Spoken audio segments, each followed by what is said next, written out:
Hi, Assalamualaikum. My name is Nurul Akila Amira binti Syahidin.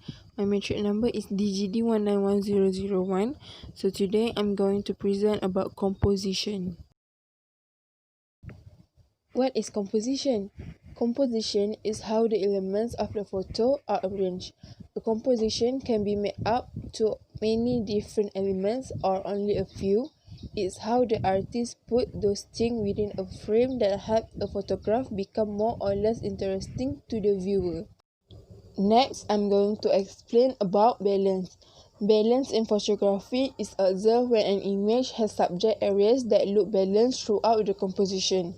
It is achieved by shifting the frame and juxtaposing subjects within it so objects, tones, and colors are of equal visual weight. An image is balanced when subject areas command a viewer's attention equally. Okay, so this is the first balance, which is symmetrical balance. Symmetrical balance is the most common way to photograph an image. After all, it's natural for people to place their main subjects right in the middle of the frame. Professional and photography workshop often advise new photographers to avoid shooting their subjects front and center, but in the case of the photo below, it works perfectly in giving the main subject some visual emphasis and appeal.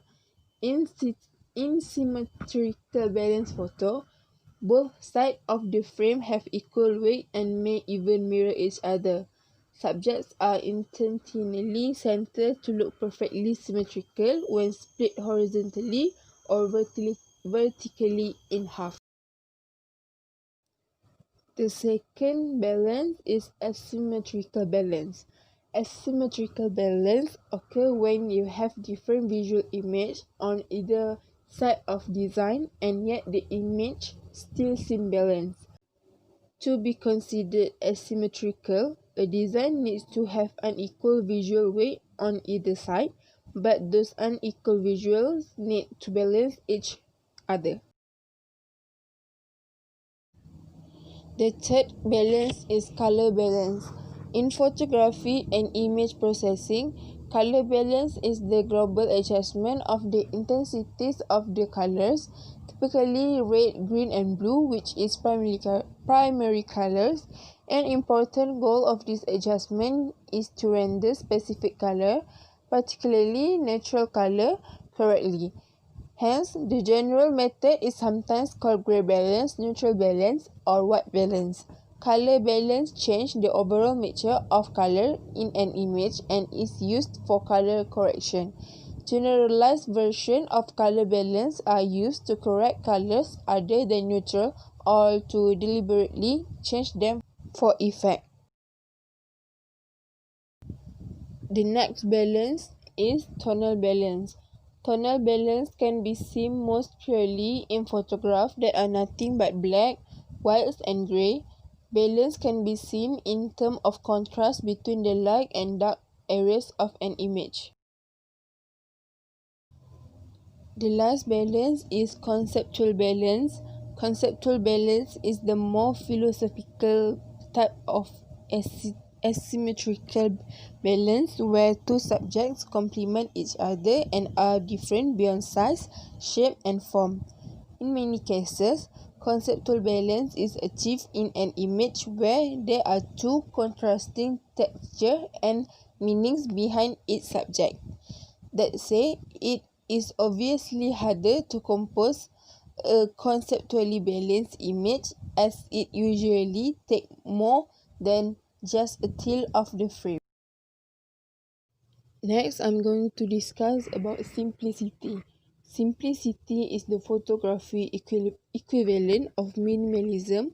It's a photography composition technique that concentrates on keeping only the absolutely necessary information in frame. If this is the effect simplicity in the photography composition, which is backgrounds, including elements, filling the frame, color, and lighting. Next is rule of third. In photography, the rule of third is a type of composition in which an image is divided evenly into thirds, both horizontally and vertically, and the subject of the image is placed at the intersection of those dividing lines or along one of the lines itself. Next is golden ratio. What is golden ratio? The golden ratio is a composition guide. Some people call it the Fibonacci spiral, golden spiral, pay grade, divine proportion, and the golden mean. It helps to lead the viewer through the entire photo. The composition will be more pleasing and balanced for the human eyes. What is perspective? Perspective in photography is defined as the sense of depth or spatial relationship between objects in a photo, along with their dimensions with respect to what viewer of the image see. By changing perspective, subjects can appear much smaller or larger than normal. Lines can converge differently and much more. Next is line. Line in photography composition can be actual line or implied line. Line occur all around us in nature and in man-made structure.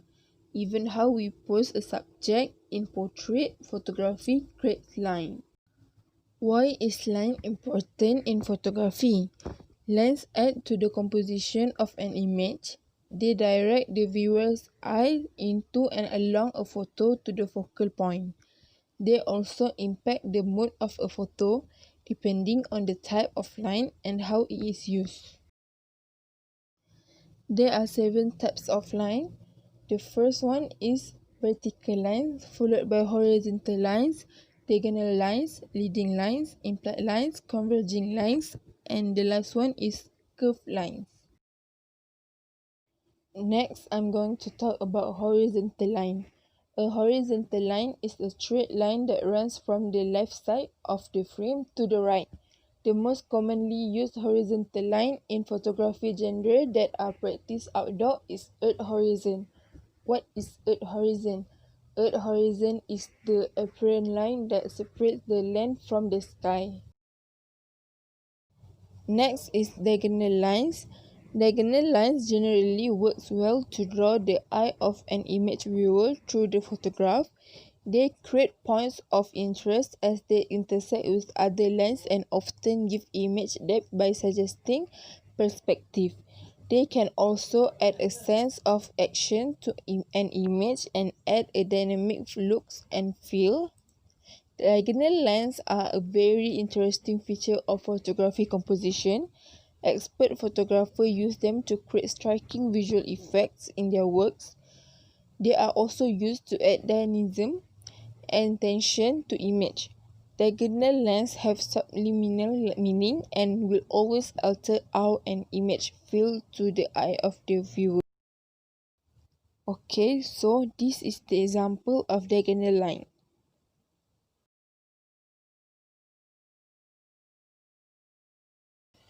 For the last one, I'm going to talk about curved line. Curved line in a photograph create an effect completely different to that of straight lines.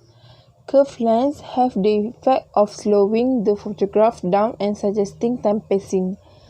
Because a curved line takes longer to get from point A to point B, it suggests a tranquil, restful mood and having time to get there.